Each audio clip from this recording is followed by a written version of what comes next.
Assalamualaikum warahmatullahi wabarakatuh. Pada kali ini pada video kali ini saya akan menjelaskan apa itu RESTful API. Oke, sebelum kita ke RESTful API, kita harus tahu apa API itu apa.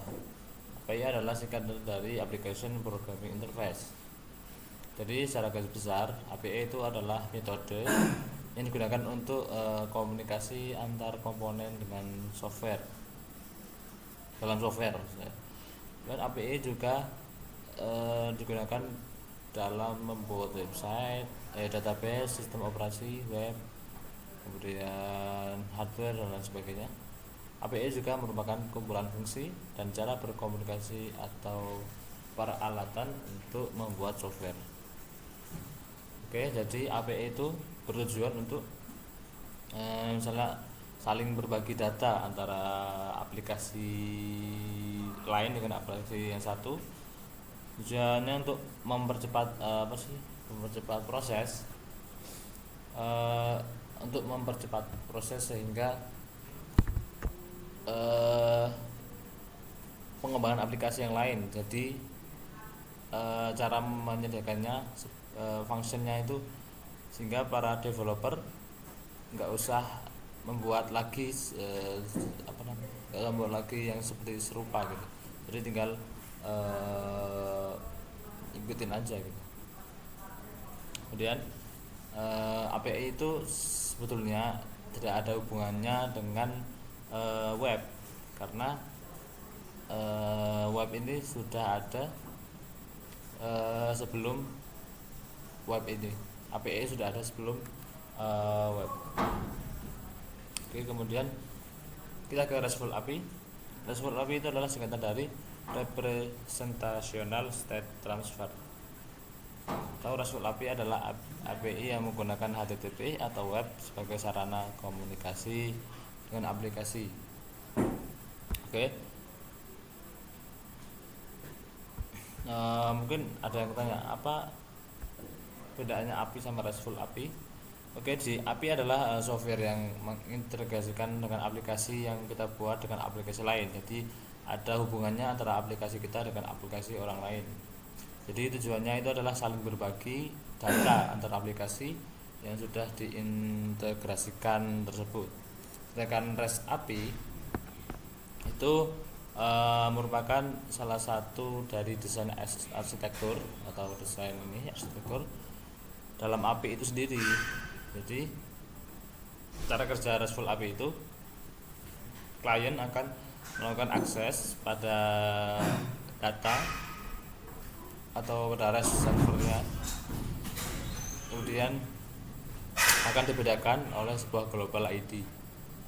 Jadi nanti data yang diberikan oleh REST server itu bisa berupa format teks atau XML atau JSON, tapi yang paling banyak untuk saat ini yaitu memakai format JSON. Kemudian kenapa RESTful API sangat diminati? Itu karena yang pertama mudah dibuat karena hanya dengan web. Kemudian mudah dipahami karena RESTful API ini sangat mudah dipahami oleh para programmer. Kemudian mudah dimengerti, jadi mungkin sederhana gitu ya kan. Jadi mudah untuk dimengerti para programmer. Kemudian mudah diintegrasikan, jadi nggak ribet RESTful API dengan yang lain, metode yang lain. Oke, kita lanjut ke HTTP. Apa itu HTTP?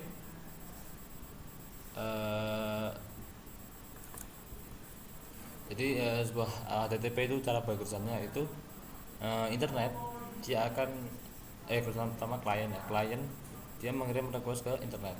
Kemudian internet ini akan mengirim request ke server. Nah, kemudian server akan menjawabnya, membalas request internet, kemudian internetnya baru jawab klien-nya. Jadi nggak bisa antara klien langsung ke server, jadi nggak bisa. Jadi klien internet baru server, kemudian server internet ke klien. Oke. Kenapa pakai HTML? Karena server klien bisa dibuat dengan bahasa program apapun, Java, Kotlin atau yang lainnya, stateless sehingga mudah untuk di scale. Nggak stuck atau ini fleksibel. Kemudian sangat familiar di para kalangan. Kemudian aman. Oke, kita HTTP header. HTTP header adalah informasi tambahan yang bisa dikirim oleh klien atau server. Informasi yang tidak ada hubungannya dengan data yang kita butuhkan dalam menggunakan API sebaiknya disimpan dalam HTTP header. Jadi kalau misalnya kita untuk informasi, kemudian informasi itu ditujukan untuk API. Nah kan ada yang informasinya nggak berguna. Nah yang nggak berguna itu kita simpan di dalam HTTP headernya. Oke, kemudian HTTP header accept. Accept adalah HTTP header yang digunakan oleh klien untuk memberitahu format data apa yang diinginkan. Jadi accept ini seperti interaksi antara klien dengan HTTP. Misalnya klien mau minta formatnya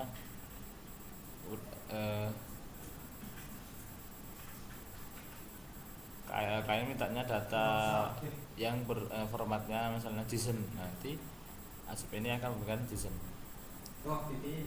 Jika server mendukung format media yang dikirim, maka server wajib mengembalikan format data yang diminta.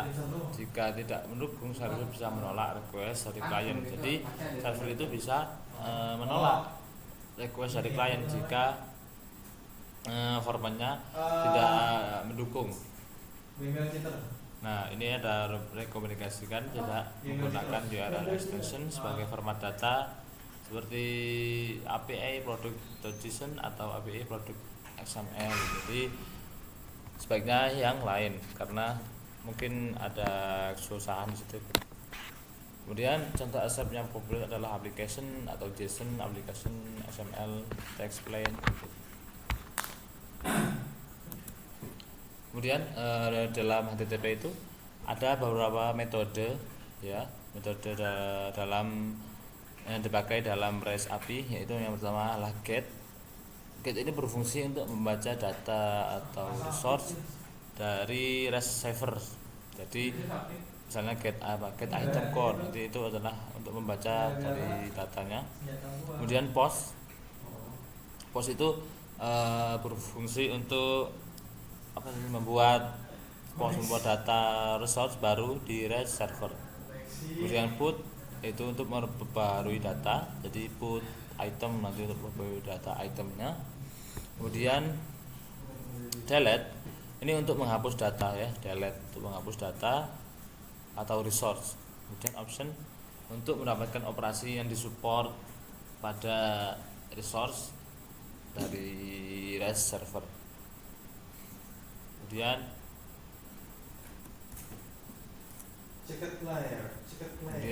ini HTTP header content type. Content type adalah HTTP header yang digunakan oleh klien untuk memberitahu data yang dikirim oleh klien dalam format apa.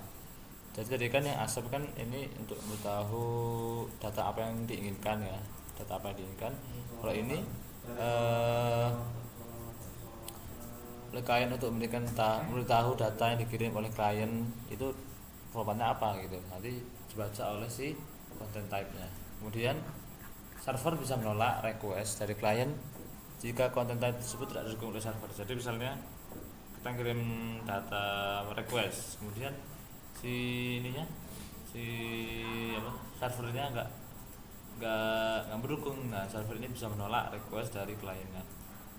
Kemudian content type juga bisa digunakan oleh server untuk memberitahu bahwa respons data yang dikembangkan oleh klien dalam format apa. Jadi konten ini juga bisa digunakan oleh server untuk memberitahu ini dalam format apa yang data yang dikembalikan oleh klien. Kemudian contohnya Contoh konten tab yang terkenal yaitu application JSON, application XML, text plain. Oke, satu URL.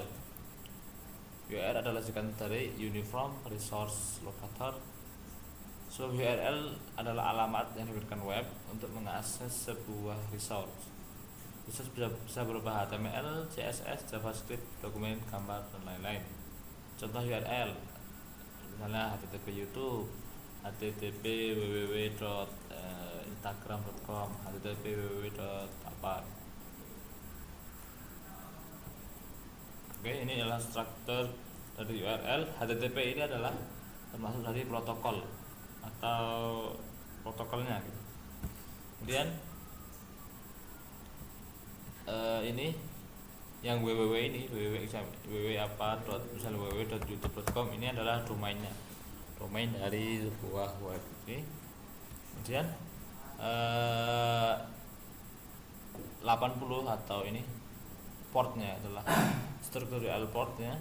Kemudian path to the file, misal path to my file HTML nanti itu pathnya. Kemudian ini parameternya value 1, value 2. Kemudian ini anchornya somewhere in the document.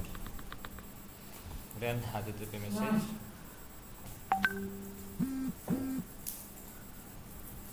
Ini message adalah bagaimana data bertukar dari klien dan server. Ada dua tipe message. Yang pertama message yang dikirim oleh klien, ada juga message yang dikembalikan oleh server. Ada message memiliki format yang standar. Oke, jadi HTTP message ini berfungsi untuk menekan pesan, ya. Pesan ini ada dua, yaitu pesan yang dikirim klien.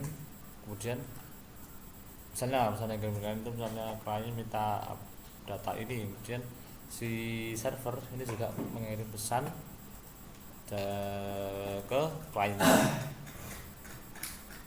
Oke.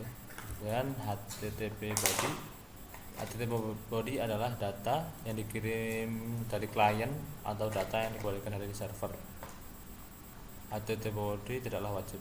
Jadi HTTP body ini data yang dikirim klien atau misalnya data yang dikembalikan oleh server.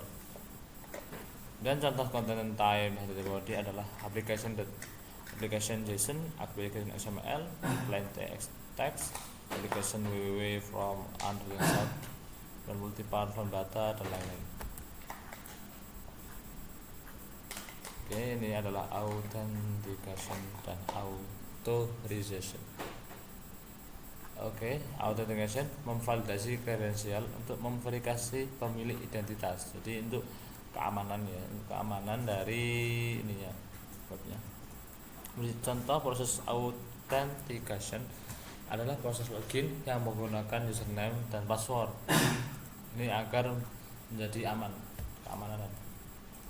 Sekarang authorization adalah proses yang dilakukan setelah proses authentication, memvalidasi apakah identitas memiliki akses untuk mengakses resource yang diminta. Contoh proses authorization adalah akses, control list, dan lain-lain. Contoh authentication authorization, basic auth, PK, auth, dan lain-lain. Oke, APK authentication adalah menggunakan APK atau secret key, cukup menggunakan header sesuai dengan yang diinginkan dan value berisi APK atau secret key. Contoh APK random APK Arnold 2, nah ini masuk ke APK-nya. Dan versioning, kita jangan merusak RESTful API. Saat membuat RESTful API, usahakan tidak pernah merusak kompatibilitas setiap kita melakukan upgrade atau update. Versioning hanya dibolehkan ketika kita memang perlu untuk merusak kompatibilitas RESTful API kita. Namun disarankan sebisa mungkin jangan melakukan ini karena costnya sangat mahal di sisi klien. Klien harus merubah aplikasi yang sudah berjalan. Jadi kalian si klien ini harus mengubah lagi aplikasinya, dan nanti malah bisa terjadi error. Namun jika memang harus dilakukan, maka kita wajib melakukan versioning pada RESTful API kita. Misalnya dengan saat keadaan darurat atau ada yang emang sangat perlu untuk di versioning, nah itu ya udah silahkan. Ada banyak cara ketika kita ingin melakukan versioning kepada RESTful API kita. Versioning adalah memberitahu bahwa kita memiliki banyak versi terhadap aplikasi RESTful API kita. Klien bisa memilih versi mana yang akan digunakan. Jadi versi 1.1 atau versi 4.1, nanti klien bisa milih. Misalnya klien maunya yang versi terbaru, ya udah silahkan. Versioning pada URL ini http://api-example.com versi 1, produk versi 2, produk kemudian tahun 2019, tahun 2020 gitu. Oke. Nah, ini cara versioning menggunakan HTTP headers, yaitu api version .21, api version .22, kemudian X api version 2019, X api version 2020.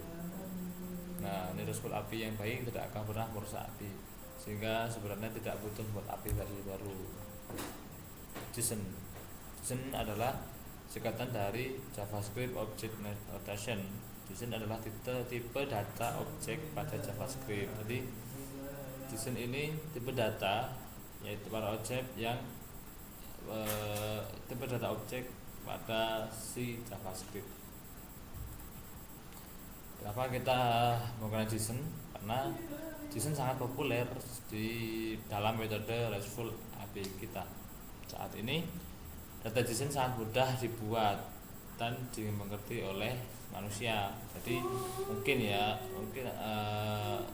lebih mudah bacanya ya dibandingkan dengan data yang lain.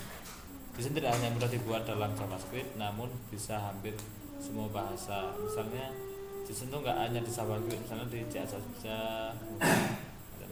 Nah, ini makanya banyak orang yang memakai JSON.